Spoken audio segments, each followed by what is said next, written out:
3.04 seconds. The primary investigator from the Alliance Security Bureau slams his fist on the metal table, shouting the number into my face for what feels like the 100th time. The interrogation room is a sterile, brutally cold box buried deep within the security tier of the Aegis Spindle. The light above us is a harsh, unforgiving white that makes the investigator's gray skin look sickly. He brings up the holographic projection again, forcing me to watch the recorded feed from the public concourse. He thinks the repetition will break my resolve. He thinks he is showing me the undeniable evidence of a cold-blooded murder. I watch the loop. I watch my cousin, Thale, strike the human. I watch the sharp, cracking impact of the slap. And then I watch the human, Gunnery Sergeant Alara Vance, respond. The investigator pauses the feed right at the end of the violent blur, pointing a trembling finger at the frozen image of Corin collapsing to the deck. His life extinguished before the medical drones could even register the trauma. 3.04 seconds, the investigator repeats, his voice dripping with absolute disgust. That is all it took for that human savage to execute a high-born Cerevian noble in the middle of a crowded public square. It was a calculated, unprovoked assassination. I just stare at him. I feel a hollow, bitter laugh scraping against the back of my throat. But I swallow it down. He is an idiot. The entire galactic community is acting like a collective of idiots right now, screaming for human blood, demanding the immediate execution of the Marine, and threatening to blockade the Sol system. They are entirely consumed by the narrative of a fragile, elegant alien aristocrat who insulted a primitive soldier and paid the ultimate price in the blink of an eye. What they absolutely fail to comprehend, what I have been trying to force through their stubbornly thick skulls for the past 12 hours, is a truth so terrifying it makes my hands shake beneath the table. If Sergeant Vance had been even 3 seconds slower in her response, every single soul on this station, all 40 million of us, would be dead. That human did not commit a murder. She aborted an apocalypse. To understand how we reached the edge of total annihilation, I have to pull the timeline back. 2 days ago, my greatest source of anxiety was whether the human delegation would breach some obscure dining etiquette at the integration banquet. My name is Lyrax Thale. I serve as a senior protocol and legal adjudicator for the Cerevian Directorate. My role in our vast, ancient bureaucracy is typically an exquisite torture of formalities, treaties, and mind-numbing boredom. The Aegis Spindle was supposed to be a neutral ground. It is a massive, sprawling deep space hub, an architectural marvel hosting millions of transient beings from dozens of star systems. Currently, it was serving as the venue for a monumental summit. The objective was to formally integrate the young, unpredictable human race into the broader Alliance security network. It was intended to be a highly structured, intensely routine affair. We anticipated endless hours of reviewing dense legal precedents, signing intricate trade annexes, and desperately maneuvering to ensure no one caused a catastrophic diplomatic scandal. Humans are newcomers to the deep black of the galaxy. Within the grand halls of the elder races, they are widely viewed as aggressive, unrefined, and useful only for their shockingly efficient military doctrines. My specific mandate was straightforward. I was here to herd the humans through the necessary ceremonial hoops, smile pleasantly for the swarms of press drones, and keep my prestigious family name entirely untarnished. Everything shattered the moment my idiot cousin Corin arrived. He did not travel quietly on a standard diplomatic transport. He arrived in a hyper-tuned, custom-built private yacht that practically screamed of our family's obnoxious wealth. His pilot blatantly ignored traffic control, displacing 3 massive cargo freighters in the queue just to secure docking at Prime Bay No. 7. Corin Thale was vain, spectacularly loud, and dangerously spoiled. Worse, he carried the absolute, suffocating authority of his mother, Matriarch Aressa Thale, draped over his shoulders like an invisible royal cape. When he strutted down the deployment ramp, He was flanked by heavily armed personal guards and wore spun silk garments that cost more than a newly founded human colony's entire annual gross domestic product. Just looking at him, I felt a familiar, agonizing migraine blooming behind my eyes. I cornered him in the private VIP lounge within 15 minutes of his grandiose arrival. I demanded an explanation. I needed to know why he was here, risking the disruption of a highly delicate diplomatic mission. Corin merely smiled. It was that infuriating, lazy smile he used when looking at something he considered vastly inferior. He swirled a glass of incredibly rare imported wine and leaned back against the plush seating. "I am simply here to observe the humans, dear Lyrax," he drawled, his tone laced with heavy condescension. "Mother wishes to know firsthand if these rudimentary apes are truly worthy of sitting at our table, or if they just belong on a short, heavy leash." I knew immediately that he was lying. Corin did not care a single fraction of a credit about interstellar politics, sociological observations, or the future of the Alliance, unless it directly inflated his bank account or stroked his monumental ego. As a legal adjudicator of my rank, I possess access codes to systems I technically should not touch. That evening, unable to shake the cold dread in my stomach, I bypassed the station's primary security firewall and initiated a covert audit of his ship's flight logs. What I discovered in the dark streams of data made my blood run entirely cold. His navigational records had been professionally scrubbed and replaced with a highly sophisticated forged overlay. Corin had not come straight from our homeworld as he claimed. He had made a significant, undocumented detour to a quarantined dead sector. Furthermore, the mass readings of his yacht upon arrival at the Aegis Spindle were off by precisely 42 kilograms compared to his departure mass. He was hiding something. He had brought something highly illegal on board, or perhaps he was carrying it directly on his person. However, the missing mass was not the detail that truly terrified me. The Aegis Spindle is an ancient construct. It is vastly older than the Alliance itself. It is a relic of an unknown precursor race, merely repurposed by us into a modern trading and diplomatic hub. It possesses a dormant, labyrinthine core system buried kilometers beneath the pristine public concourses. A system that no modern engineer truly understands. Driven by a sudden, paranoid instinct, I cross-referenced Corin's exact docking timestamp with the station's deep seismic telemetry. I found an anomaly that defied all logic. At the precise second, his yacht clamped onto the magnetic locks of the docking ring. The ancient, supposedly dead core of the Aegis Spindle registered a massive, localized power surge. It was a rhythmic fluctuation. It looked exactly like a heartbeat on the monitors. The station had reacted to him. Or, more accurately, the station had reacted to whatever hidden artifact he had brought aboard. I spent the rest of that night sitting alone in my dimly lit quarters, staring blankly at the scrolling data streams. I was trying desperately to piece together a puzzle whose edges kept bleeding into total darkness. I genuinely thought I was dealing with a spoiled, arrogant aristocrat trying to make some convoluted political statement to impress his mother. I calculated that the worst-case scenario would be Corin throwing a public tantrum at the human cultural exhibit, thereby making the Cerevian Directorate look like petulant, uncultured children on the prime-time galactic broadcast. I was a supreme fool. I exhausted all my mental energy preparing complex damage control strategies for what I assumed would be a minor diplomatic embarrassment. I had absolutely no idea that my cousin was walking the crowded promenades carrying a biological key. I did not realize he was wielding a weaponized trigger, deliberately designed to wake this entire ancient station from its slumber and turn it into an inescapable slaughterhouse. When I looked at Corin, I only worried he would embarrass our noble family. I simply did not know he was walking toward the humans with a catalyst that would ignite a galactic war.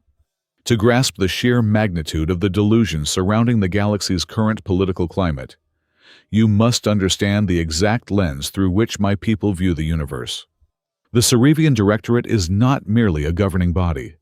It is a meticulously woven tapestry of aristocratic bloodlines, stretching back precisely 12,000 years. We measure our entire societal worth in unbroken lineages, absolute genetic purity, and the flawless execution of ancient, complex rituals. To a high-born Cerevian, true power is not simply possessing the physical capability to destroy an enemy. Power is the absolute, unshakable assurance that you will never need to draw a weapon, because your ancestry demands inherent, unquestioning submission from all lesser beings. We drape our bodies in bioluminescent silks spun from genetically modified arachnids.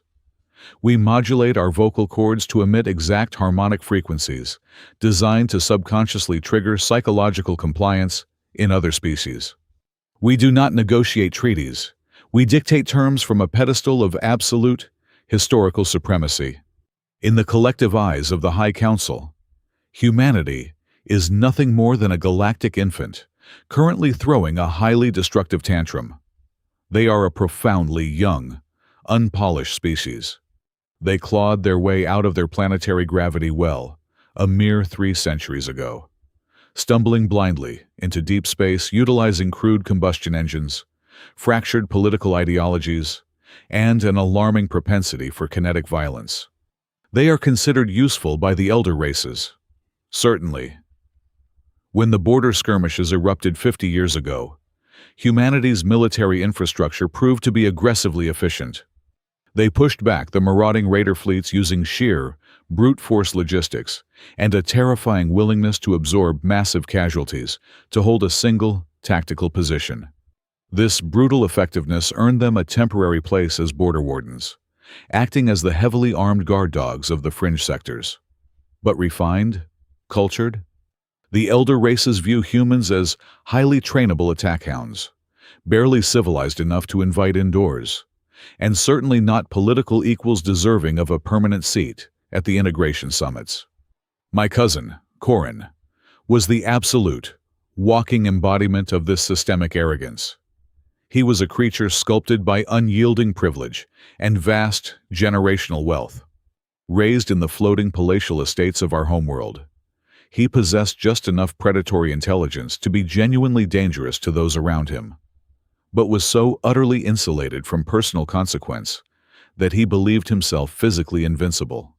He had never faced a single crisis that his mother's money or our family's terrifying influence could not immediately erase from existence. He moved through the galaxy utterly convinced that the universe itself was obligated to yield right-of-way to his surname. He viewed the younger races not as sapient beings with individual rights, but as interactive scenery designed solely for his personal amusement and exploitation.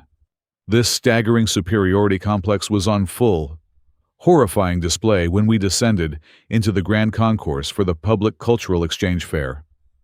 The area was a sprawling, exhausting sensory overload. It spanned over 4 square kilometers of neon holographics, thrumming zero-gravity art installations, and the deafening, overlapping chatter of 100 different species, loudly boasting of their technological marvels. Every single delegation was desperately trying to outshine the others, projecting massive, glittering monuments to their own egos.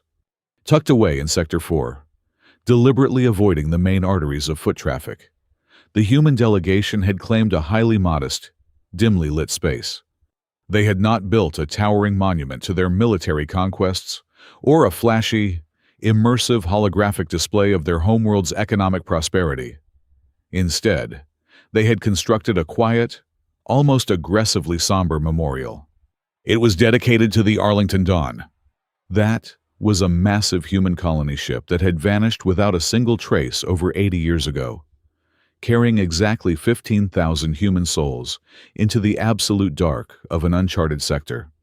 The exhibition consisted of a few recovered physical fragments of charred hull plating, suspended silently in localized anti-gravity fields.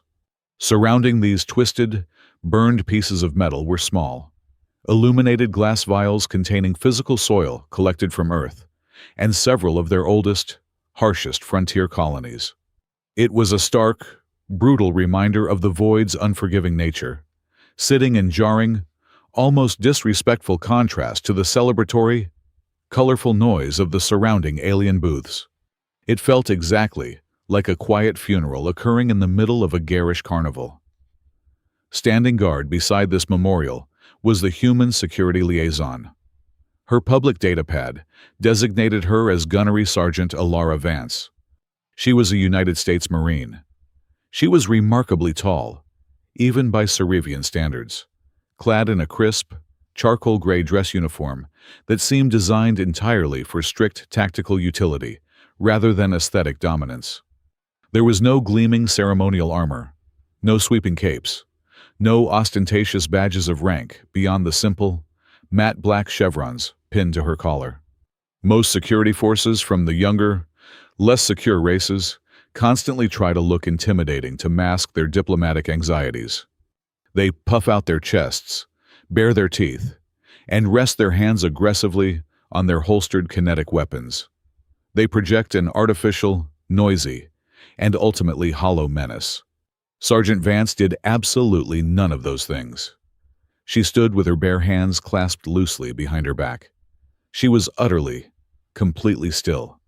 It was not the rigid, forced stillness of a palace guard holding a ceremonial pose for passing tourists. It was the terrifying, deeply relaxed stillness of a perfectly coiled spring.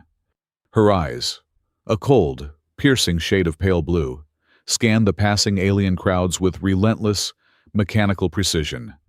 She wasted absolutely no biological energy. Every micro-expression, every subtle shift of her weight was calculated, optimized, and tightly controlled. I noticed faint, silver subdermal wiring tracing the sharp line of her jaw, hinting at extensive, military-grade cybernetic integration beneath her skin. To an untrained, arrogant observer like Corin, she might have looked like a bored, easily ignorable lower-class sentry, but my species evolved directly from apex predators. Long before we built floating palaces and drafted legal treaties, we stalked living prey in the high canopy forests of Cerevia.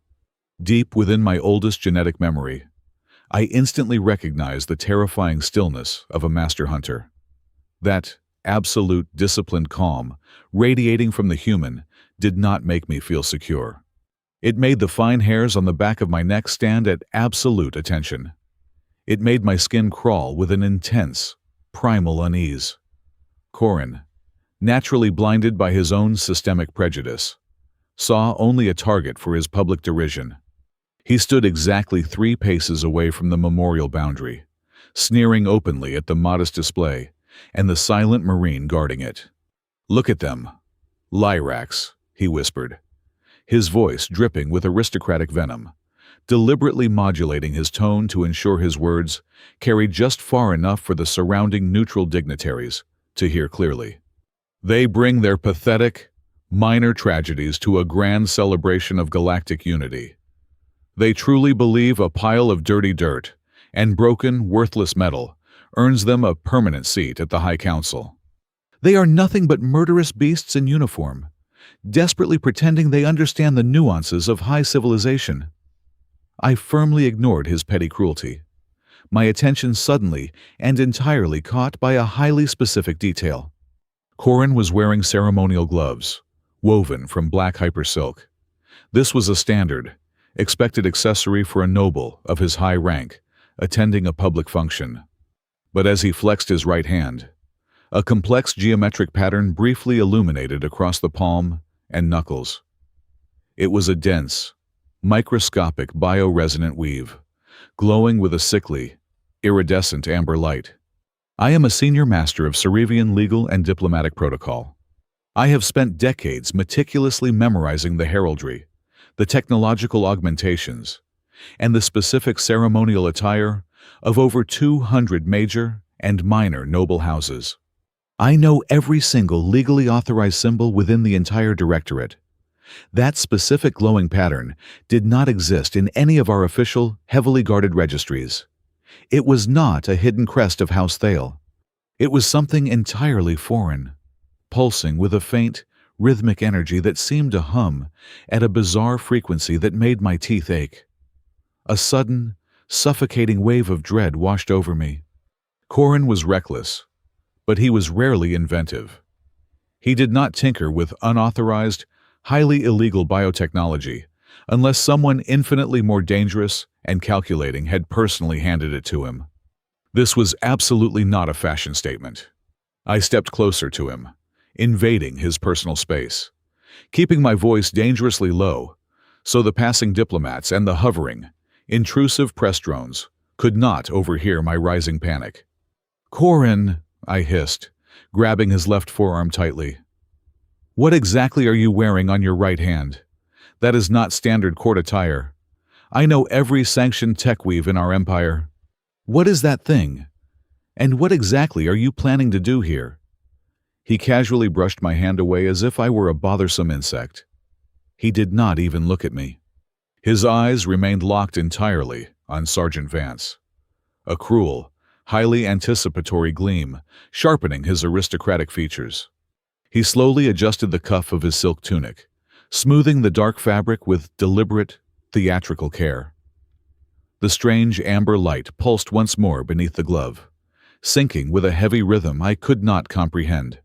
He offered a slow, chilling smile that did not reach his eyes. "I will teach them their true place before the entire station." The central commercial sector of the Aegis Spindle was suffocating. Over 12 distinct species crammed into the Grand Promenade, their bodies pressing together beneath the blinding glare of overhead arc lamps. The air hung heavy with a chaotic, unbreathable mix of synthesized pheromones, ionized ozone, and the sharp scent of exotic spices burning in merchant braziers. Hovering just above the dense crowd, dozens of automated press drones darted back and forth like silver insects. Their red recording lenses blinked incessantly, capturing every micro-interaction of the diplomatic summit for trillions of viewers across the galaxy. The ambient noise was not just loud. It was a physical, crushing weight against my eardrums. Amidst this relentless sensory assault, Gunnery Sergeant Alara Vance operated like a perfectly calibrated precision instrument. She did not raise her voice. She did not display a single flicker of physical or mental exhaustion.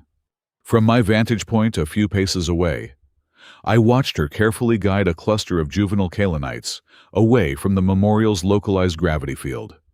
The small, scaled creatures were naturally chaotic, darting around and chirping at deafening, high-pitched frequencies. A standard Cerevian station guard would have immediately drawn a stun prod to enforce a 10-meter perimeter. Vance simply knelt. She dropped smoothly to their eye level, pointing calmly to the suspended, burned fragments of the Arlington dawn, and spoke in a low, even tone. The alien children instantly quieted, mesmerized by her quiet, unyielding authority. She stood back up, seamlessly transitioning to answer aggressive pricing questions from curious merchants. She directed lost delegates with sharp, efficient hand gestures. She maintained absolute, perfect order around her designated perimeter without ever once projecting hostility. I stood completely frozen, forcing my brain to reevaluate everything I had been rigorously taught since childhood. The High Council broadcasted endless, looping reports of human savagery across all official networks. They actively painted the Terrans as volatile, bloodthirsty barbarians barely capable of spaceflight. Yet, observing this lone Marine operate in a highly stressful environment, I saw a terrifying level of psychological restraint. She was a lethal, kinetic weapon, choosing moment by agonizing moment to act as a diplomatic shield. This was not crudeness. It was immense, terrifying discipline. Corin despised it. He stood right beside me, radiating a toxic, suffocating aura of indignation. His fundamental expectation of reality was simple. He was a Thale. The heavy crowd should have parted before him like water. The lower castes should have immediately lowered their eyes in submission. Instead, he was entirely, utterly ignored. A pair of wealthy Tyrellian traders actually brushed past his expensive, silk-draped shoulder, completely disregarding his aristocratic status, just to ask the human sergeant a mundane question about the glass vials of Earth soil. Corin's jaw clenched so tight, I thought his teeth might shatter. The pale blue veins in his neck bulged against his collar. I saw the amber bioresonant weave on his right glove pulse faster, flashing in perfect synchronization with his rapidly accelerating heart rate. His vast vanity was not merely bruised, it was violently, unforgivably insulted. A highborn Cerevian does not tolerate public irrelevance. He moved forward. He did not stroll. He marched with pure, predatory intent. I tried to grab his arm again, to anchor him, but he shook my grip off violently. He stepped directly onto the invisible boundary line of the human exhibit. The hovering press drones instantly sensed the sudden shift in kinetic aggression. 3 of them pivoted in unison, their mechanical lenses zooming in, ready to broadcast the brewing confrontation live across the entire station grid. "Marine!" Corin snapped. His voice was heavily laced with an engineered harmonic frequency, specifically designed by our ancestors, to demand biological subservience from lesser prey. "You are obstructing the concourse," Vance turned. She did not snap to rigid attention. She simply shifted her stance, pivoting her hips and placing herself squarely between Corin and the solemn memorial. Her pale blue eyes locked directly onto his face. "This designated area falls within the approved parameters of the cultural exchange." "Sir," she replied. Her voice was entirely flat. There was no rising anger. There was no underlying fear. It was just pure, unyielding protocol delivered at a steady volume. "Your parameters are an inconvenience to your betters," Corin sneered, taking another aggressive step closer. He was now well within her immediate strike zone. "You are blocking the priority traffic flow. Dismantle this pathetic pile of debris and move your station back 5 meters. Now." It was a pathetic, transparently manufactured excuse. The Grand Promenade was over 60 meters wide. The human booth was tucked neatly into a recessed architectural alcove. They were blocking absolutely nothing. "I cannot comply with that request, sir," Vance said. Her hands remained loosely clasped behind her back. "If you have a grievance regarding sector allocation, you must file a formal complaint with the Summit Administrative Office on Level 4. She was textbook perfect. She offered him no emotional bait. She gave him absolutely no legal justification to escalate the encounter. That stoicism only infuriated Corin more. He desperately wanted fear. He wanted her to cower or scream. He was receiving the emotional equivalent of a reinforced titanium wall. "A formal complaint," Corin laughed. It was a harsh, grating sound that echoed sharply over the ambient noise of the crowd. He deliberately raised his voice, ensuring the gathering spectators and the hovering drones caught every single syllable. "You speak of administration as if your primitive kind understands the mechanics of civilized law. You are a footnote in the galactic registry. Your entire recorded history is barely a fraction of my family's noble lineage." The massive crowd began to hush. The chaotic noise of the promenade rapidly dialed down to a tense, highly electric murmur. Spectators stopped walking. The Tyrellian traders backed away slowly, their hands raised in caution. Everyone present recognized the razor edge of an impending diplomatic disaster. Vance remained utterly silent. She just watched his hands. I noticed her eyes, flicking rapidly, tracking the glowing amber pattern pulsing on his silk glove. "You dress yourselves up in these rigid, depressing little uniforms," Corin continued, stepping even closer. The physical distance between them was now less than half a meter. He was invading her space, towering over her. "You parade around this station pretending you are our equals. But we all know what you truly are beneath the fabric. You are hired thugs. You are disposable meat shields for the border worlds. Your species is only fit to serve as mercenaries for the true, architect races of this galaxy. You build absolutely nothing. You only destroy... My breath caught painfully in my throat. The temperature in my veins plummeted to absolute zero. Mercenaries for the true architect races. That was not standard, everyday aristocratic snobbery. Those exact words were highly specific. They were the core, foundational manifesto of the Hollow Mandate. The Mandate was a radical, violently xenophobic terror faction, operating in the deep, untraceable shadows of Cerevian politics. They fundamentally believed the elder races were being poisoned and diluted by the integration of younger, supposedly inferior species. They demanded a brutal return to absolute Cerevian supremacy, utilizing any violent means necessary.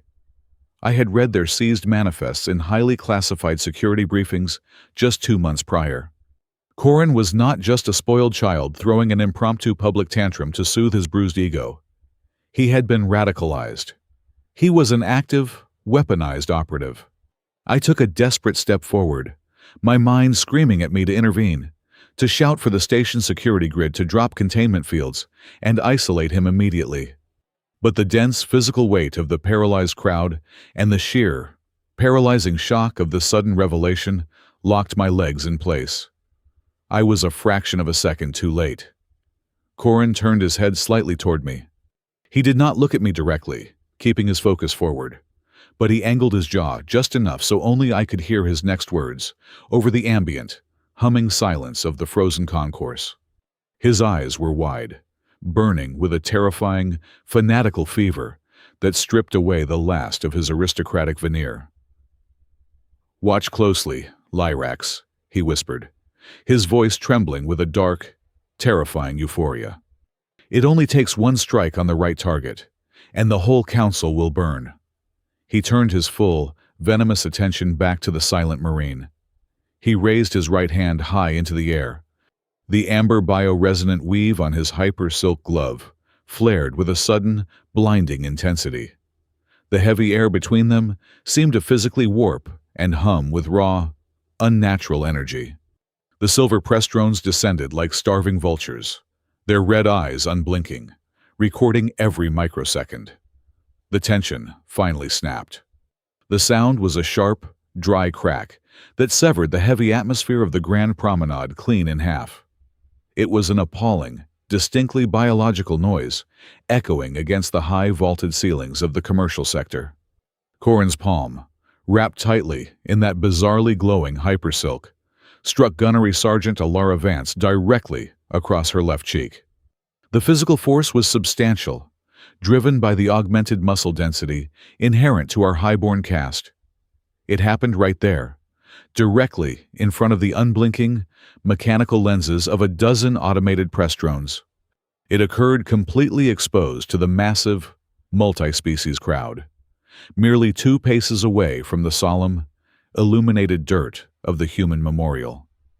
The immediate aftermath was not a chaotic frenzy. It was a suffocating, absolute vacuum of sound. The overlapping, deafening chatter of 1,000 merchants, diplomats, and tourists died instantly. The hovering Kalenite children froze in midair, their high-pitched chirping abruptly silenced. Even the constant, ambient hum of the commercial sector's massive ventilation systems seemed to vanish from auditory perception. Every single entity in that sprawling sector stopped breathing simultaneously.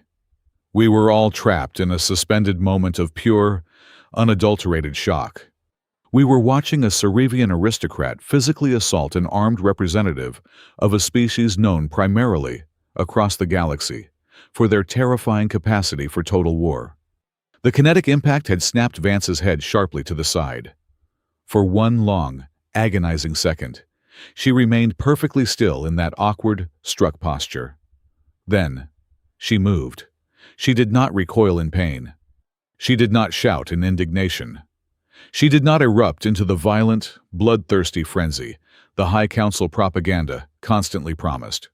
Instead, she turned her head back to face my cousin with a slowness that defied all natural instinct. Her pale blue eyes locked directly onto his face. The temperature in the immediate vicinity seemed to physically plummet. The quiet, disciplined soldier, vanished entirely. In her place stood something profoundly cold, utterly detached, and infinitely more terrifying. She was no longer a diplomat. She was evaluating a hostile target. Precisely at that agonizing moment, a microscopic tactical projection flared to life directly over her right temple. It was a subdermal combat interface, projecting a harsh, glowing amber schematic directly across her field of vision. The warning light reflected sharply off her iris. I could not read the rapid human military cipher scrolling across the tiny display, but the urgency of the flashing color was a universal language. The highly advanced biometric sensors embedded in her skin had registered the exact nature of the physical contact. Corin had not merely slapped her to inflict an insult. The highly illegal bioresonant weave on his glove had deposited a foreign, highly complex activator compound directly onto her exposed epidermis. A biological payload had been successfully delivered. Vance's jaw tightened infinitesimally. She spoke exactly one sentence. It was not a threat born of rising anger. It was a cold, procedural declaration of an irreversible threshold being crossed, broadcast loud enough for anyone understanding tactical engagement rules to realize the absolute limit had been breached. Hostile biokinetic transmission detected. Lethal countermeasures authorized. The violence that followed was not a messy, emotional brawl. It was an execution of pure, devastating physics. It lasted exactly 3.04 seconds, from the moment her chilling warning ended to the moment his biological functions ceased entirely. In the first fraction of a second, Vance completely abandoned her rigid, defensive posture. She dropped her center of gravity drastically, slipping entirely under Corin's line of sight and completely shattering his arrogant, upright stance. He was tall, heavily built, and culturally conditioned to expect submission. His balance was perfectly designed for grand ballroom floors and elevated podiums. Absolutely not for a lethal, close-quarters kinetic engagement. At the 1-second mark, she stepped aggressively inside his personal guard. The movement was an impossible blur of dark gray uniform fabric. She did not even attempt to draw her holstered sidearm. She simply did not need to waste the time. Her left hand shot upward, an open palm strike connecting with devastating, calculated precision against the inside of his right elbow joint. There was a sickening, wet snap that echoed loudly in the silent plaza. Corin's arm bent entirely backward against its natural joint, instantly neutralizing the hand wearing the glowing, venomous glove. He did not even possess the neurological processing speed to register the agony before the next strike landed. Moving, with terrifying kinetic efficiency, Vance pivoted her hips sharply, channeling the entire momentum of her heavy frame into her right arm.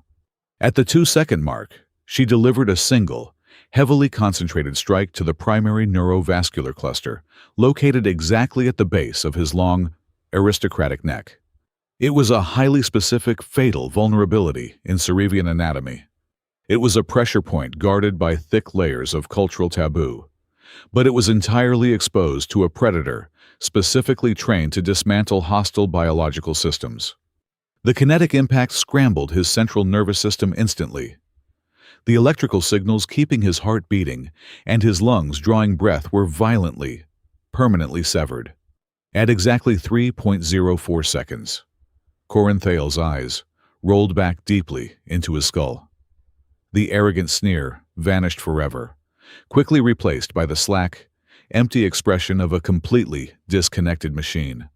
He collapsed onto the cold, heavily reinforced metal deck plating of the concourse, like a lavishly dressed puppet, with its heavy strings cut abruptly. He was clinically dead before his expensive silk-draped shoulders even hit the ground. The automated emergency protocols of the Aegis Spindle finally registered the catastrophic, sudden drop in his vital signs. 2 sleek, white medical drones detached violently from the ceiling grid and plummeted toward us, their sirens wailing a desperate, high-pitched alarm. But their arrival was entirely futile. They hovered helplessly over his crumpled form, projecting frantic, useless scanning lasers over a body that had already permanently crossed the ultimate biological threshold. The great heir to House Thale, the arrogant prince who sought to teach the galaxy a brutal lesson, was reduced to a lifeless obstacle bleeding onto the floor. Yet, my immediate, paralyzing horror was not directed at the fresh corpse of my cousin. At the exact millisecond, Corin's heavy body hit the metal floor. A sensation entirely separate from the sudden violence washed over me. It started deep in the soles of my boots. A deep, sub-audible vibration shuddered violently through the heavy, reinforced plating of the Grand Promenade. It was not the mechanical, steady hum of the station's environmental regulators, or the distant, roaring thrusters of massive passing cargo ships. It was a profound, terrifying tectonic shift. It felt exactly as though a colossal, ancient beast buried kilometers beneath our feet had just drawn a sudden, jagged breath. The massive holographic advertising banners above us flickered and distorted violently for one terrifying microsecond. The ancient, unfathomable core of the Aegis Spindle was waking up. It had received the exact signal Corin had just delivered. Gunnery Sergeant Alara Vance did not spare a single, triumphant glance down at the body at her feet.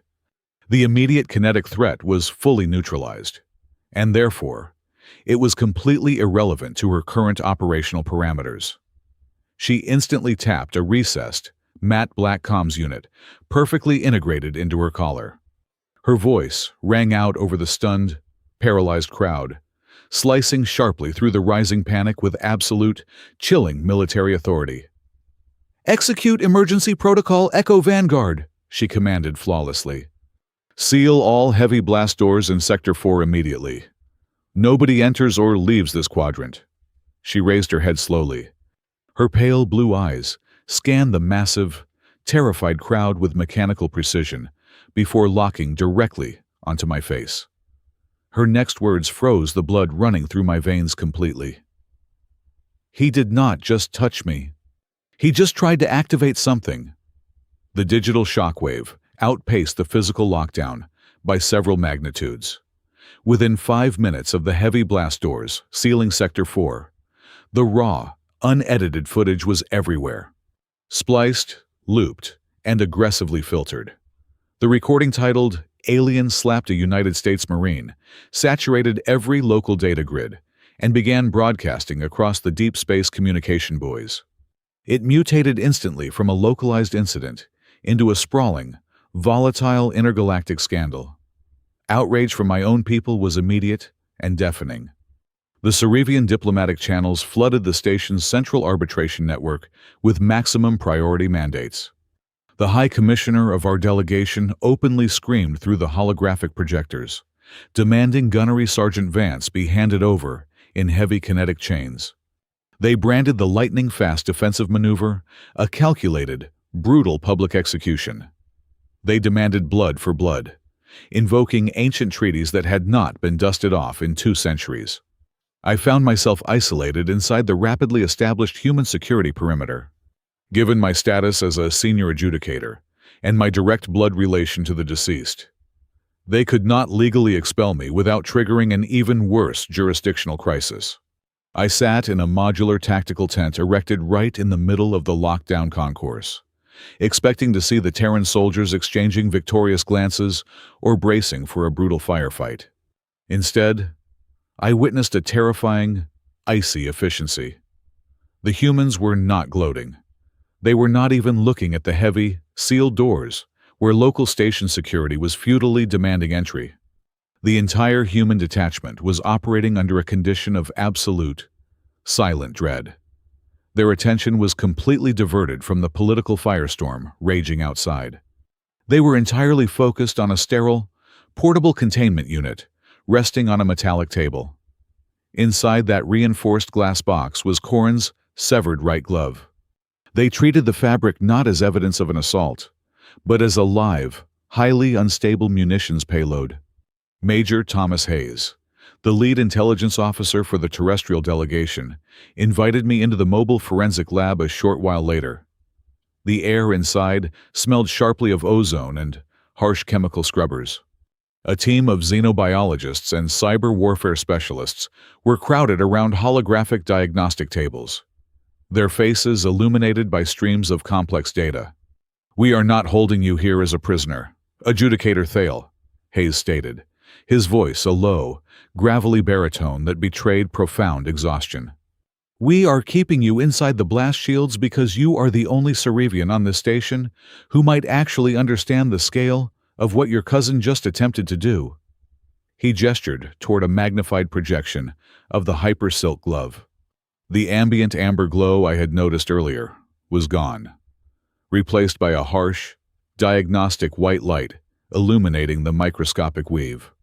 "Our initial scans detected unauthorized bioresonance," Hayes explained, his finger tracing a dense, crystalline cluster woven directly into the palm of the fabric. "It is not a poison. It is not a localized kinetic amplifier. Our deep-core forensic analysts identified it as a quorum seed. It is a quantum biological lock, heavily encrypted and incredibly unstable." I stared at the projection, my mind racing through the vast archives of Cerevian legal tech. A quorum seed was theoretical. It was a mythological piece of precursor technology, rumored to require a perfect synchronization of genetic material, immense kinetic force, and a direct physical connection to a primary architecture to initiate a system override. "The physical strike was not the primary objective," Hayes continued, confirming my most terrifying suspicions. "Your cousin did not want to simply humiliate our Marine. The slap was a required delivery mechanism. It was a biometric detonator. The quorum seed was specifically engineered to transfer a massive, compressed data payload into the Aegis Spindle's subterranean core network. But the seed needed a biological conduit to bridge the gap between the glove and the station's atmospheric grounding matrix. It needed a living host to act as a conductive wire. The realization hit me with the physical force of a heavy cruiser crashing into a moon. Corin had deliberately targeted Sergeant Vance because her heavy combat boots were magnetically tethered to the deck plating for crowd control stability, providing a flawless, uninterrupted circuit directly down to the ancient superstructure. The insult was entirely manufactured. The entire confrontation was a meticulously designed engineering puzzle, disguised as an aristocratic temper tantrum. "Why did it fail?" I asked, my voice barely above a whisper, terrified of the answer. "If the payload was delivered, why is the station still intact?" A female technician standing beside Hayes looked up from her terminal. "Sergeant Vance is heavily augmented," she replied crisply. "Her subdermal combat implants include an aggressive biochemical filtration system designed to isolate and purge foreign neurological agents. In the exact moment of physical contact, her internal sensors recognized the quantum intrusion. Her nervous system effectively firewalled the data transfer. She severed the biological connection by neutralizing the threat before the upload could complete." The technician brought up a secondary screen, displaying a terrifying countdown timer that had been frozen at a mere 7 seconds. "Even with the physical connection severed," the technician added grimly, "a fragmented packet of the wake-up key bled into the local network. Our cyber defense teams fought a brutal, invisible war in the digital dark, while the rest of the station was screaming about a murder. If our counter-intrusion software had been 7 seconds slower in isolating that corrupted code, the primary seal bays of this entire sector would have opened simultaneously. The station's ancient defense grid was preparing to violently vent all oxygen into the void." I gripped the edge of the metal table to keep my legs from giving out. The gravity of the situation was crushing. My cousin, the spoiled, arrogant noble who I thought was merely seeking a petty thrill, was actually a willing, weaponized pawn. He had been pushed onto the most public stage possible to initiate a catastrophic, localized genocide. And whoever handed him that glove knew exactly what the consequences would be. They needed a spectacular crisis. They needed a justification for total war. A harsh tone chimed from my encrypted personal data pad, shattering the tense silence of the lab. It was a maximum security alert from the Cerevian diplomatic matrix, a channel restricted entirely to the absolute highest echelons of our governing families. The encryption key belonged to matriarch Oressa Thale. I isolated the audio feed and pressed the earpiece tightly against my head, expecting to hear the devastated, furious wails of a mother who had just watched her only son die on a live galactic broadcast. I braced myself for threats of vengeance and demands for orbital bombardment. Instead, the audio file contained no tears. There was no grief. There was only the cold, mechanical hum of a heavily shielded transmission room and a voice as sharp and unforgiving as shattered obsidian. "This is a priority directive to all embedded operatives on the Aegis Spindle," Oressa's voice commanded, completely devoid of any maternal emotion. "The primary vessel has been neutralized. The deployment was interrupted. Shift all tactical resources to secondary objectives immediately. Find the Terran soldier. Recover the seed at all costs." She did not care that Corin was lying on a slab. She did not care about the diplomatic fallout. The matriarch of House Thale was only concerned about retrieving the detonator her son had failed to trigger. The murder of my cousin was nothing more than a discarded shell casing. The real war was already burning in the shadows, and we were all trapped inside the blast radius. I was escorted out of the forensic tent and led deeper into the temporary terrestrial stronghold. The heavy blast doors of Sector 4 remained firmly sealed behind us, holding back the mounting fury of the Cerevian delegation. The Marines flanking me moved in absolute, synchronized silence. They guided me into a repurposed maintenance bay that had been aggressively retrofitted into a highly secure, electromagnetically shielded command center. Waiting inside were two individuals who completely shattered my preconceived notions of human leadership. Admiral Jonah Pike stood near a massive holographic tactical table. He was a man carved from weathered granite, his uniform immaculate, but devoid of the absurd, glittering metals our own fleet commanders insisted upon wearing. Beside him sat Ambassador Simone Hartwell, a woman whose calm, calculating demeanor radiated an intelligence sharper than any physical blade. There were no diplomatic pleasantries. They did not offer me a seat. "Adjudicator Thale," Ambassador Hartwell began, her voice smooth, but carrying the unmistakable weight of absolute authority. "The Directorate believes we are naive. Your High Council operates under the assumption that humanity stumbled into the deep black blind, relying solely on kinetic brute force to secure our borders. They think we are children playing in an ancient sandbox." She tapped a command onto the glass surface of the table. The room darkened. A complex, three-dimensional schematic of the Aegis Spindle materialized between us. But it was entirely wrong. It lacked the sprawling commercial promenades, the luxurious diplomatic spires, and the endless cargo bays I knew so well. Instead, the projection displayed the hidden, subterranean architecture of the installation. I saw rows of colossal, dormant energy conduits. I saw heavily armored firing silos disguised as sensor arrays. I saw a massive, central power core that looked less like a reactor and more like the beating heart of a synthetic leviathan. "This is not a neutral transit hub," Admiral Pike stated flatly, crossing his thick arms. "It never was. You Cerevians claimed this sector 1,000 years ago, built your fancy markets over the existing superstructure, and declared it a marvel of your own engineering. But our deep space archaeological teams have been quietly studying precursor ruins along the frontier for 5 decades. We recognized the structural signature the moment we arrived." Pike leaned over the projection, his eyes locking onto mine. "The Aegis Spindle is a planetary siege engine. It is a disguised, fully automated orbital fortress left behind by a civilization that wiped itself out long before your ancestors even learned to forge metal." My breath caught. I stared at the terrifying schematic. The sheer scale of the weaponized infrastructure hidden beneath our feet was staggering. We decoded a fragment of the precursor warning beacons scattered in the neighboring dead sectors. Ambassador Hartwell continued, her tone conversational but devastating.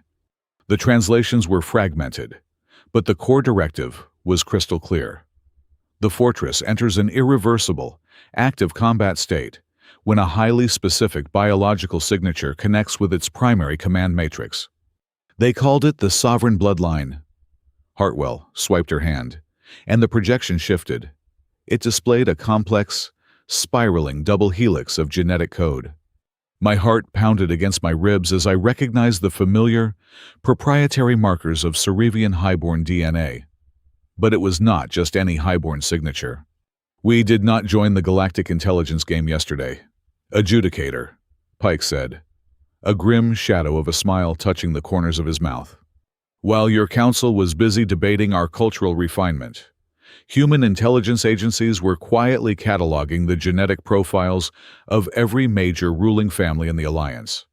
We were looking for matches to the precursor sequences. We found one.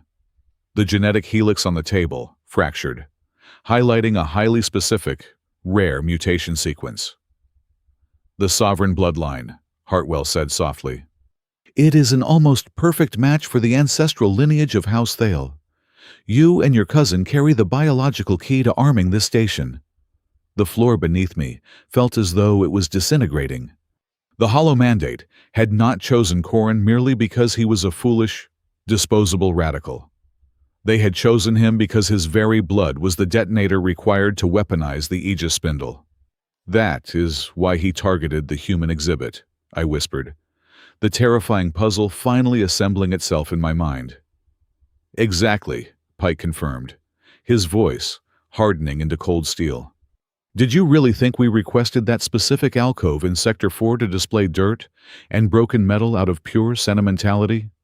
We are not that terribly romantic. Adjudicator. He zoomed the schematic into the exact location of the human memorial. Deep beneath the floor plating where Sergeant Vance had been standing, a massive, dormant data node pulsed with a faint, simulated red light. That alcove sits directly above a primary, unshielded lock node of the fortress core, Pike explained. It is one of the very few access points where a physical biological transfer could bypass the heavy shielding. We knew this. We requested the space under the guise of cultural exchange, heavily reinforced the subflooring, and stationed our most heavily augmented counterintelligence marine directly on top of the trigger. I looked from the Admiral to the Ambassador in sheer, unadulterated shock. The narrative pushed by the High Council was that humans were reactive, impulsive brutes. Yet here they were, demonstrating a level of proactive, terrifyingly calculated paranoia that shamed our oldest intelligence networks. They had walked onto an ancient, dormant bomb, fully aware of its nature, and quietly placed their boots squarely on the firing pin before anyone else even realized the bomb existed. If your cousin had completed that upload, Hartwell said, her voice dropping to a chilling whisper, the Aegis Spindle would have immediately initiated a total lockdown. It would have clamped heavy magnetic tethers onto every single fleet currently docked in the port. It would have deployed a localized dampening field, instantly neutralizing all faster-than-light communications. We would be completely blind and deaf. Pike finished the grim scenario. Then, the automated defense grid would have designated targets. Judging by the xenophobic nature of the Hollow Mandate, the station would likely have vaporized the terrestrial delegation first, followed by any allied fleets, before turning its guns on the planetary colonies below. Millions dead in the opening barrage. A galactic war manufactured in seconds. The room fell into a heavy, suffocating silence. I realized then that I was not looking at a primitive species desperately trying to prove their worth. I was looking at apex survivors. We do not want a war, Lyrax, Admiral Pike said, using my first name, dropping the formal titles. His expression was a mixture of deep fatigue and unyielding resolve. Humanity has bled enough in our own history. We came to this summit in good faith to build a bridge.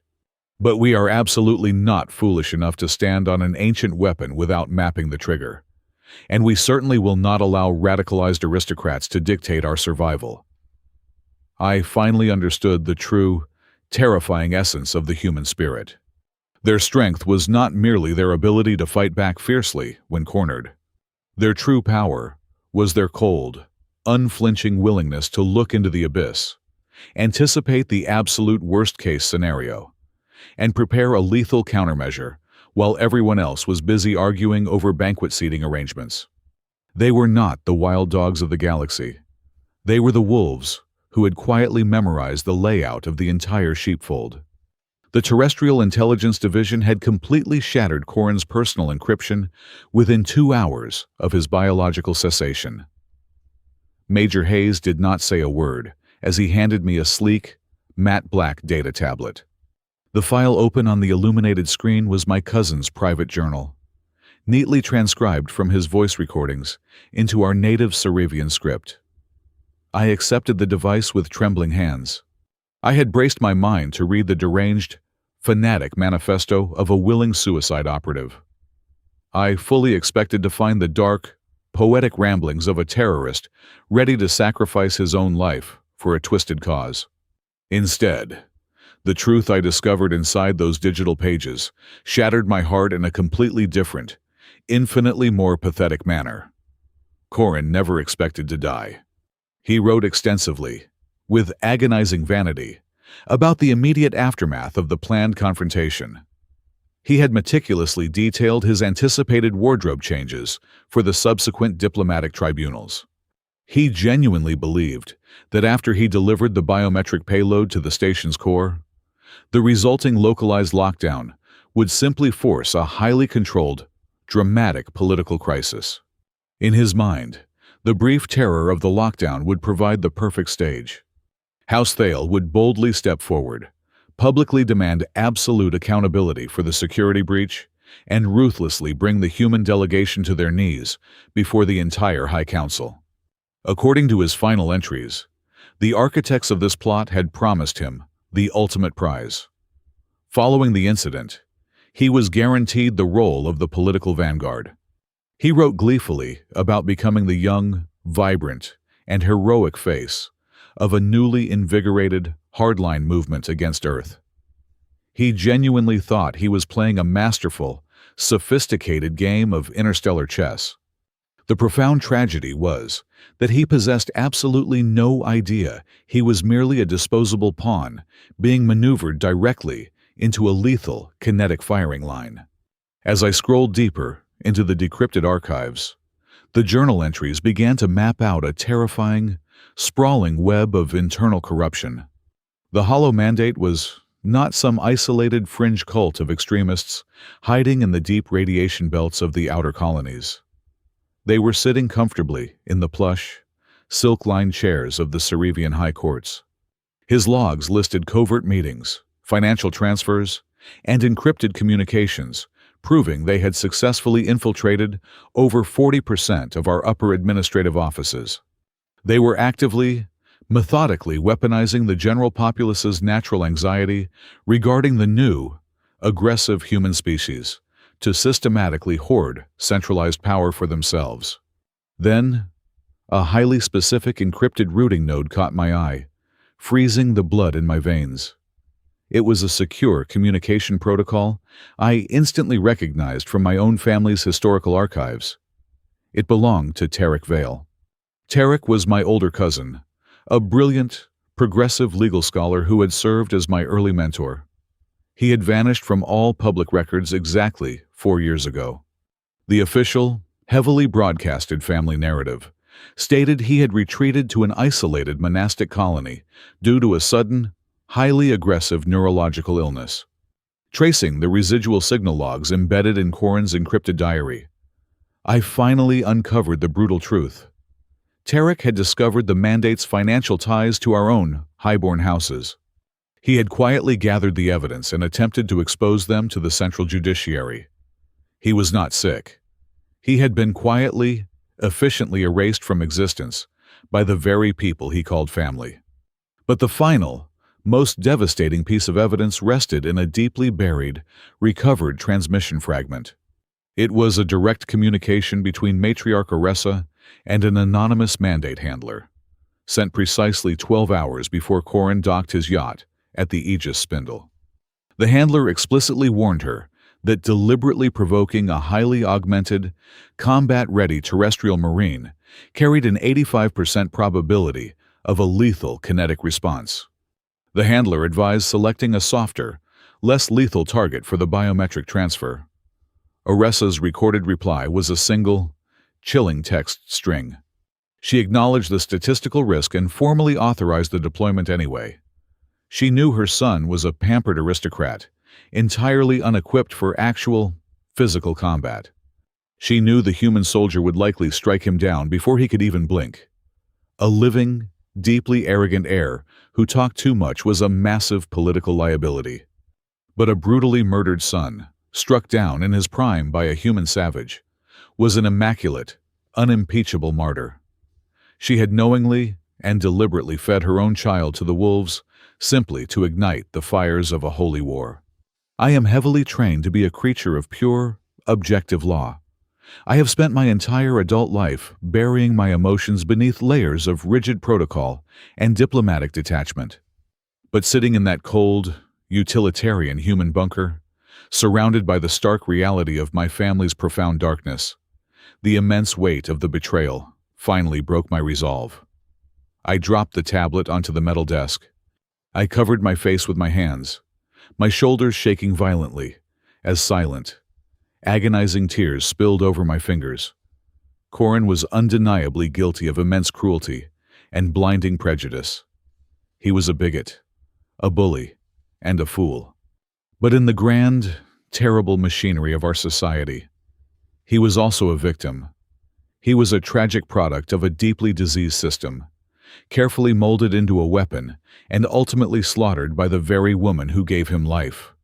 The grand, elegant tapestry of Cerevian nobility, which I had proudly served my entire life, was nothing but a beautiful, glowing shroud covering a rotting, festering wound. Ambassador Hartwell stepped forward, breaking the heavy silence of the room. She placed a warm, surprisingly gentle hand on my shoulder. She did not offer empty platitudes. Instead, she offered me an immediate, highly secure extraction. She outlined a comprehensive plan to smuggle me aboard a heavily cloaked tactical cruiser. She promised me full, irrevocable asylum on a core terrestrial world, guaranteed protection by the entire United States military intelligence apparatus, and a new, completely untraceable identity, complete with a generous lifetime financial stipend. She assured me I would never have to look over my shoulder again.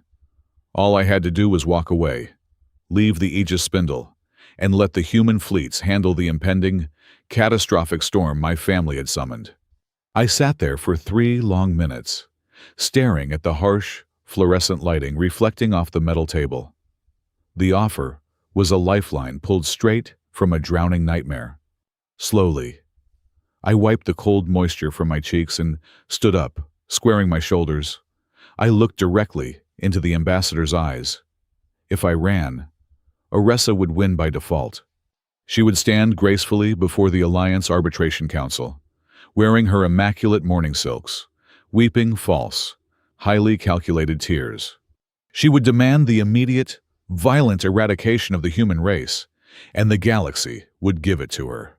My people, billions of innocent Cerevians who knew absolutely nothing of this shadow war, would be forcibly drafted into a meat grinder, thrown against the most terrifyingly efficient military machine in the known universe. I simply could not abandon my entire species to burn in the flames of my aunt's sociopathic ambition. I politely, but firmly declined the ambassador's offer of asylum. I told her I would not be hiding in the dark while my civilization tore itself apart. I informed them that I was going to walk directly into the neutral, highly publicized arbitration hearing scheduled for the following morning. I possessed the legal authority, the necessary access codes, and now, the undeniable proof of high treason. I was going to use the exact, archaic, Unyielding Cerevian laws they held so sacred to utterly and publicly dismantle matriarch Oresa political fortress. It was a reckless, desperate maneuver, carrying a 99% probability of catastrophic, fatal failure for myself. But the alternative was the burning of 1,000 worlds, and I absolutely refused to let my family light the match.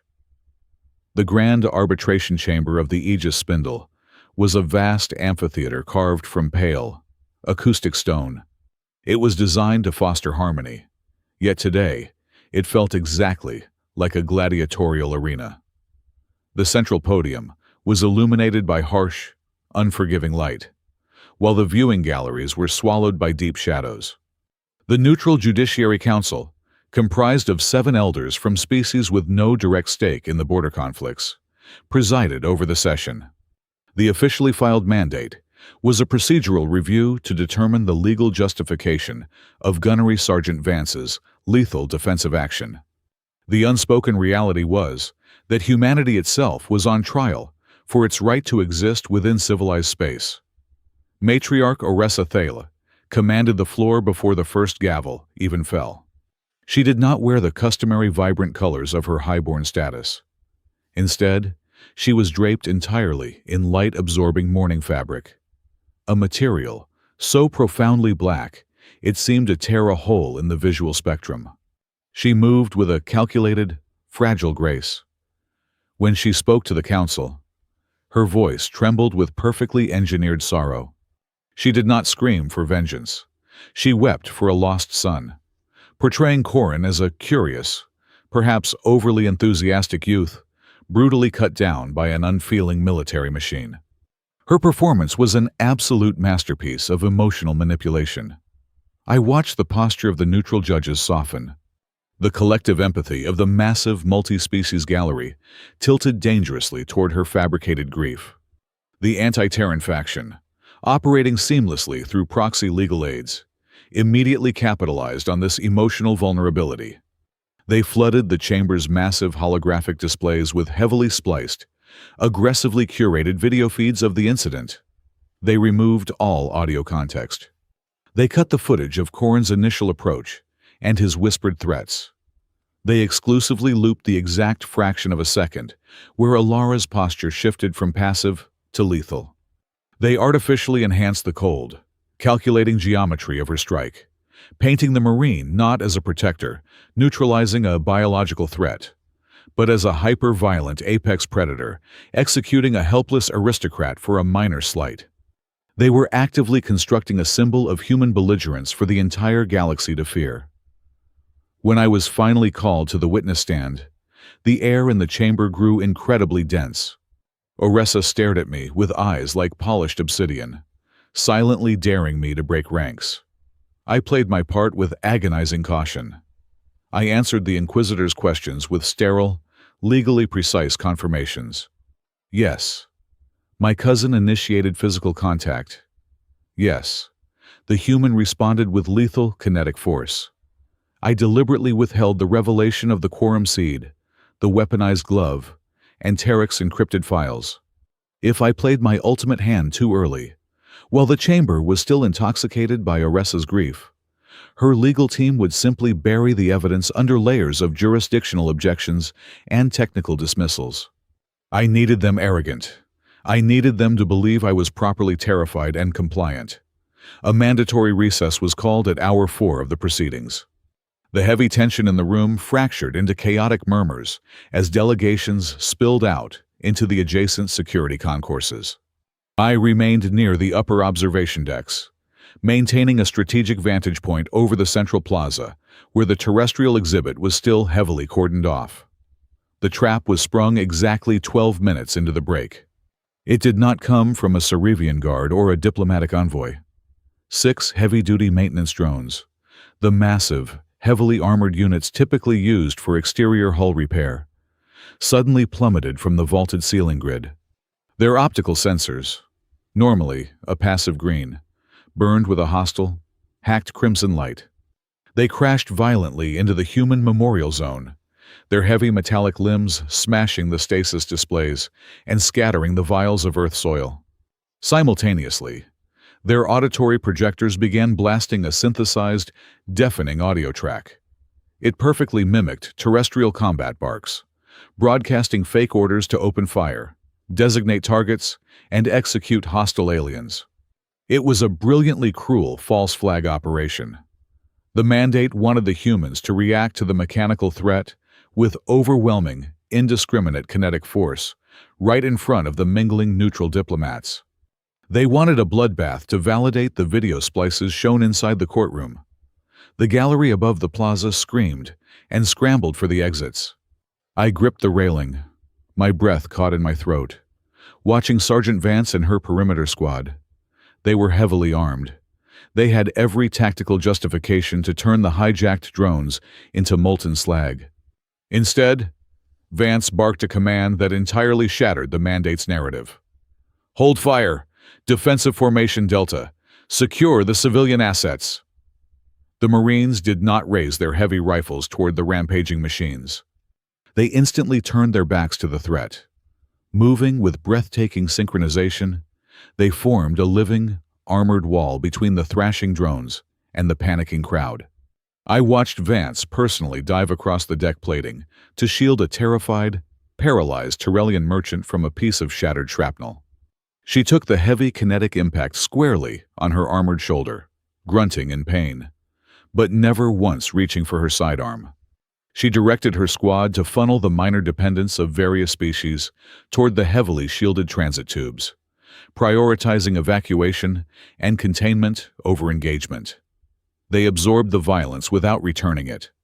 The neutral diplomats and independent journalists trapped in the concourse witnessed this terrifying, absolute discipline firsthand.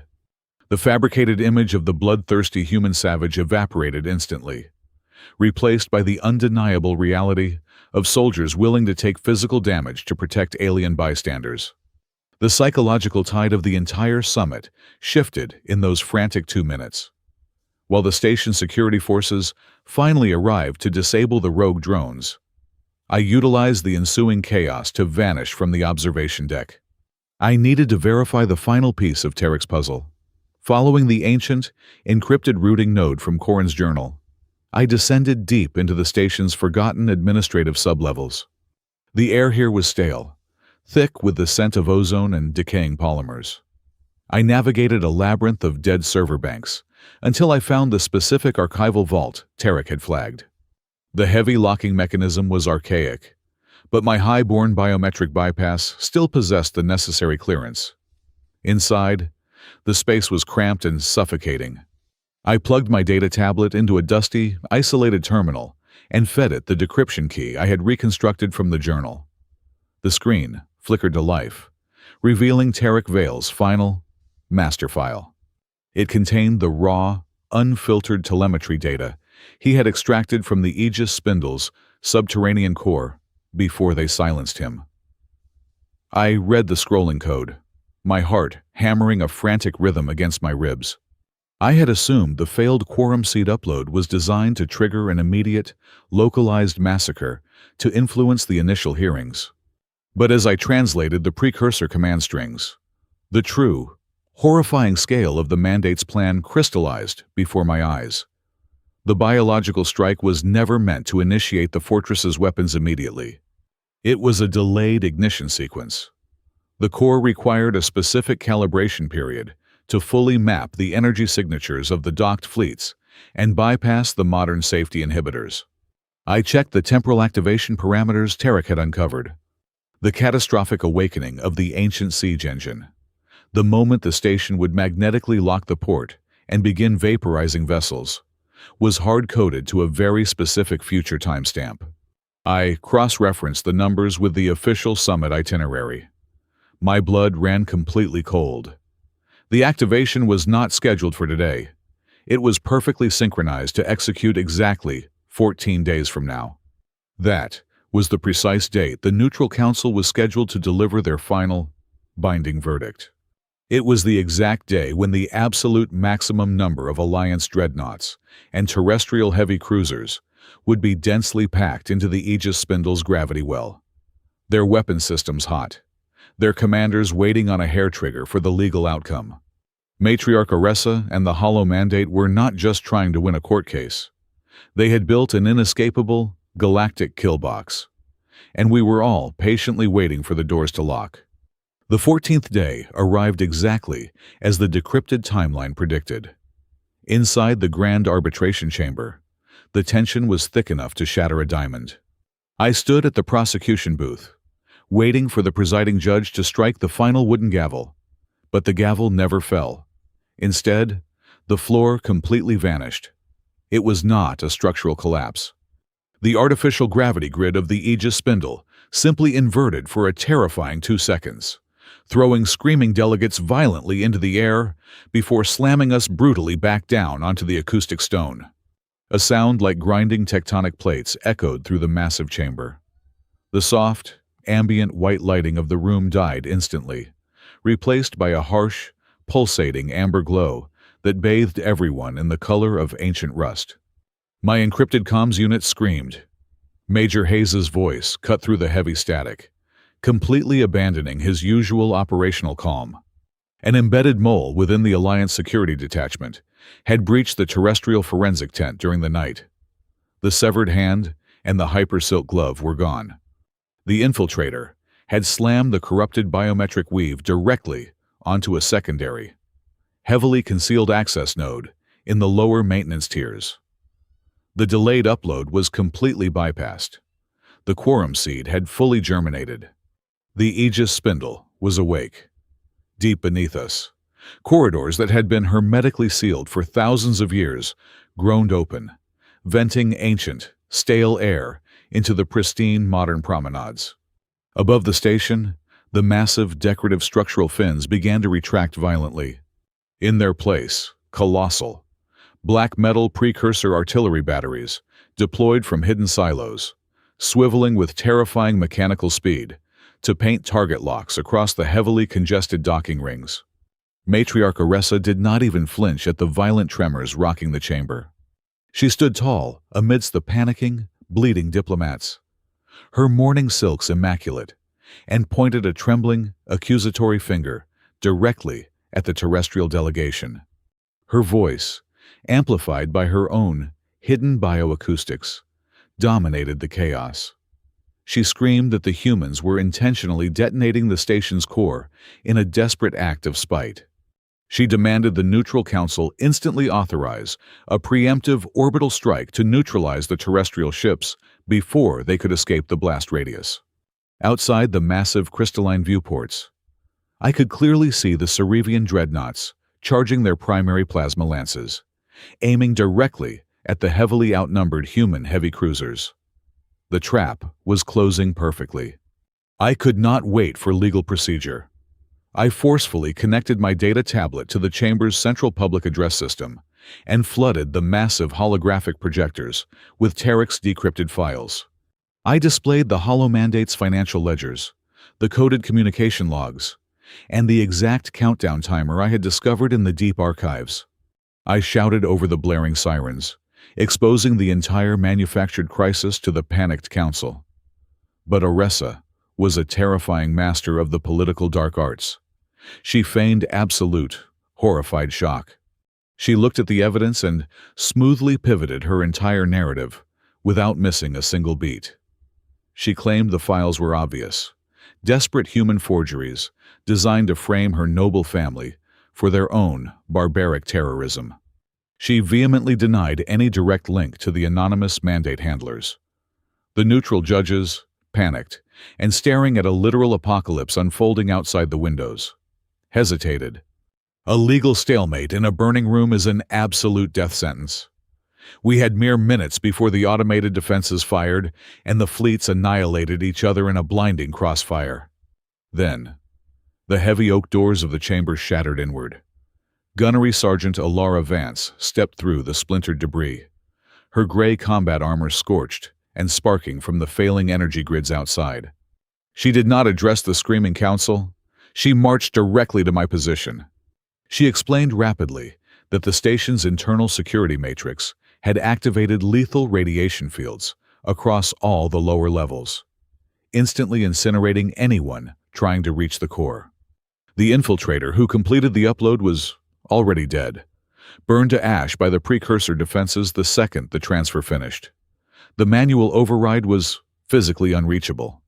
However, her military medical telemetry from the initial attack showed a critical, impossible anomaly. When her cybernetic implants firewalled Corin's biological upload 14 days ago, a microscopic fragment of the quorum seed's quantum signature became permanently embedded within her own nervous system. She carried the incomplete ghost print of the activation key in her blood. The ancient security matrix would register her, not as a hostile biological intruder, but as a damaged, authorized component of the firing mechanism. She could walk through the radiation fields completely unharmed, but there was a fatal catch. She could survive the descent, but she could absolutely not input the final abort sequence. The absolute core command interface required a living, pulsing sample of the sovereign bloodline to accept a total shutdown override. She needed a Thale to turn the key. I did not hesitate for a single second. I stripped off my heavy, restrictive adjudicator robes, leaving only my fitted undertunic, and ran alongside the United States Marine. We plunged into the howling labyrinth of the Spindle. The journey was a kinetic nightmare of shifting gravity planes and strobing amber lights. We bypassed piles of vaporized security drones and melted blast doors. True to her medical data, as we crossed the threshold of the primary core descent shaft, the lethal energy fields simply parted around Alara's body, extending a narrow, shifting corridor of safety that I desperately clung to, matching her relentless pace perfectly. We breached the central command matrix. It was a cavernous, spherical chamber, dominated by a monolithic, floating console made of liquid black glass. Outside, the tactical link in Alara's helmet warned us that the opposing fleets were exactly 40 seconds away from exchanging a mutual, galaxy-ending volley. Alara slammed her bare hand onto the liquid glass, establishing the initial biological handshake, while I drew a sharp ceremonial blade from my boot, sliced my palm open, and pressed my bleeding hand directly beside hers. The ancient artificial intelligence roared to life. Blinding holographic runes spun wildly around us in a dizzying cyclone of light. I braced my body for total rejection, fully expecting the system to incinerate us both for tampering with its awakening cycle. Instead, the system accepted my bloodline. It verified Alara's biometric ghost print. But it was the translation text scrolling across the central display that made my breath catch painfully in my throat. The precursor artificial intelligence had not viewed Corin as its rightful master. As it processed our shutdown request, it pulled up the security logs from the Grand Promenade exactly 14 days prior. The text flashed in bold, archaic, Cerevian syntax for both of us to read.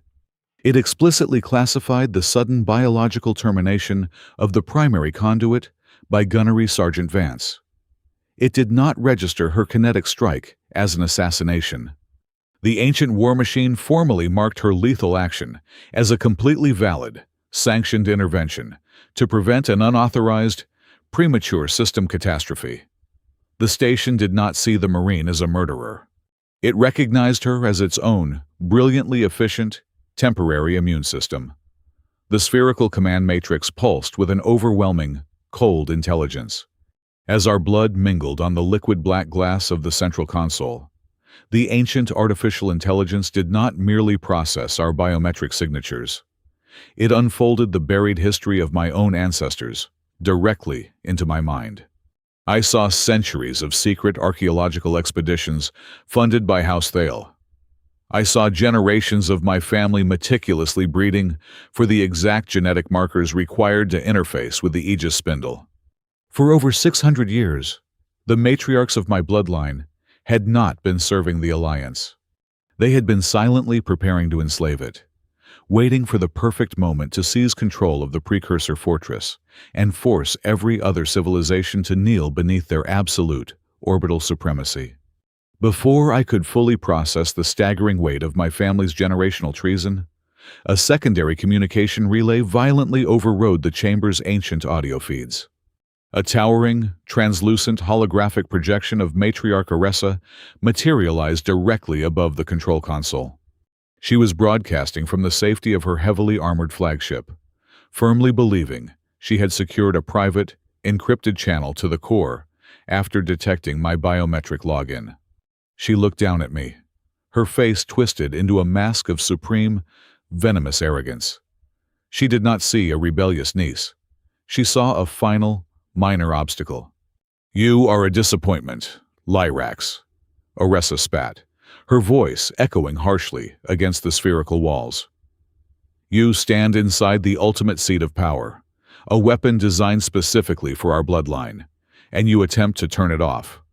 You side with these primitive, mud-crawling humans over your own divine right to rule." I kept my bleeding hand pressed firmly against the glass, my eyes locked onto her towering projection. "You sent your own son to die, Aressa. You handed Corin a loaded biometric bomb, knowing exactly what a heavily armed terrestrial soldier would do to him." Aressa offered a cold, dismissive laugh.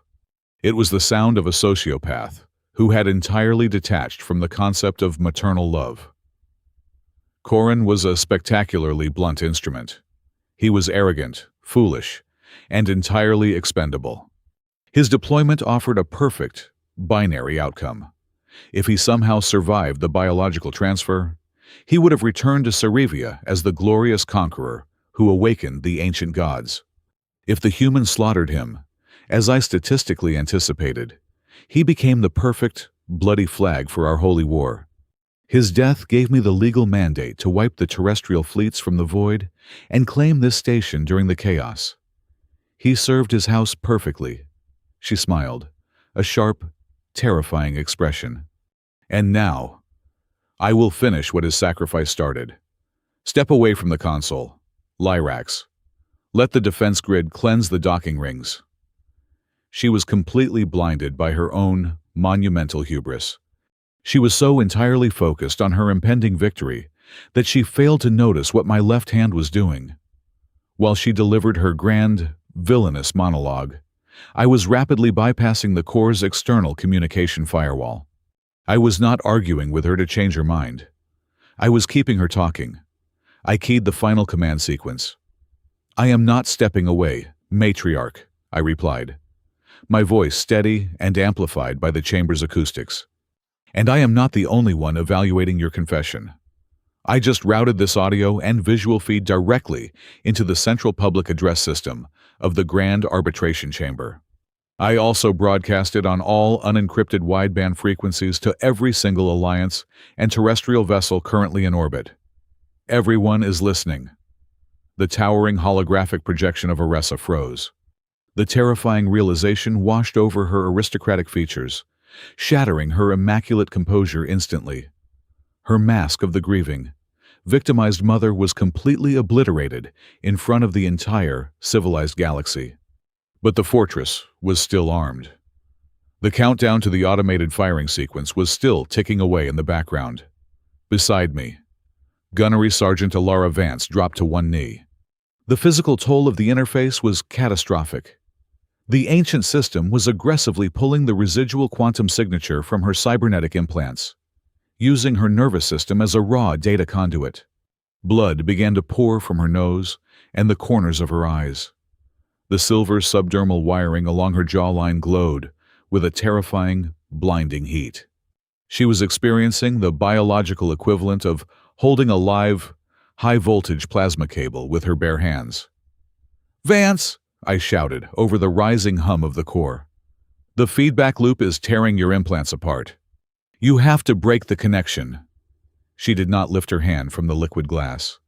Her muscles locked in rigid, agonizing defiance. "Negative, adjudicator," she ground out between clenched teeth, her breathing ragged and shallow. "If I drop the ghost print, the system defaults back to the hostile lockdown. I hold the line until you kill the firing sequence. Do it." She was enduring unimaginable kinetic and neurological torture to buy me the seconds I needed. I turned back to the glowing runes, summoning every ounce of my legal training. I did not just need to shut down the guns. I needed to legally sever Oressa's authority over the station forever. I initiated an emergency jurisprudential override, a highly archaic legal protocol reserved only for acts of supreme treason against the Cerevian state. I uploaded the decrypted files gathered by Tarek Vale, proving the Hollow Mandate's conspiracy, and formally married them to the live, recorded confession Oressa had just broadcasted to the fleet. By the sovereign blood of Tarek Vale, and invoking the absolute authority of the First Directorate, I declared, my voice ringing with the heavy, undeniable weight of the law.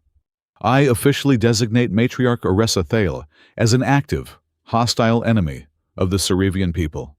I revoke all proxy access, nullify her command codes, and authorize an immediate, permanent total system stand down. The liquid glass beneath our hands flared with a blinding, purifying white light. The ancient artificial intelligence processed the legal injunction, verified the treason against its own foundational directives, and accepted the override. The central holographic display shifted one final time, projecting the ultimate, undeniable truth of the entire crisis. It displayed a microsecond by microsecond breakdown of the incident on the Grand Promenade exactly 14 days ago. It explicitly defined the parameters of Corrin's biological attack. The AI confirmed that the physical slap was the final, required biometric motion to permanently unlock the subterranean armory. The system displayed the exact temporal threshold. The biological transfer required exactly 3.05 seconds of uninterrupted physical and proximity connection to breach the point of absolutely no return.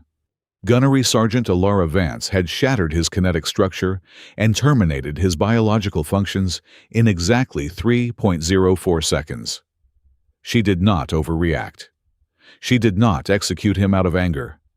The United States Marine had severed the apocalyptic firing chain with a margin of exactly 1/100th of a single second. The system officially logged her lethal countermeasure, not as a hostile action, but as a perfectly executed, sanctioned planetary defense maneuver. The white light pulsed outward, echoing up the massive descent shaft. Above us, the horrific groaning of the ancient artillery batteries ceased. The heavy precursor cannons, which had been seconds away from vaporizing the human heavy cruisers, powered down and slowly retracted back into their hidden silos. The localized communication jamming fields evaporated. My datapad instantly flooded with hundreds of tactical updates. Aboard the Cerevian flagship, the grand, theatrical tragedy had reached its brutal conclusion. Oressa Thale's own elite honor guards.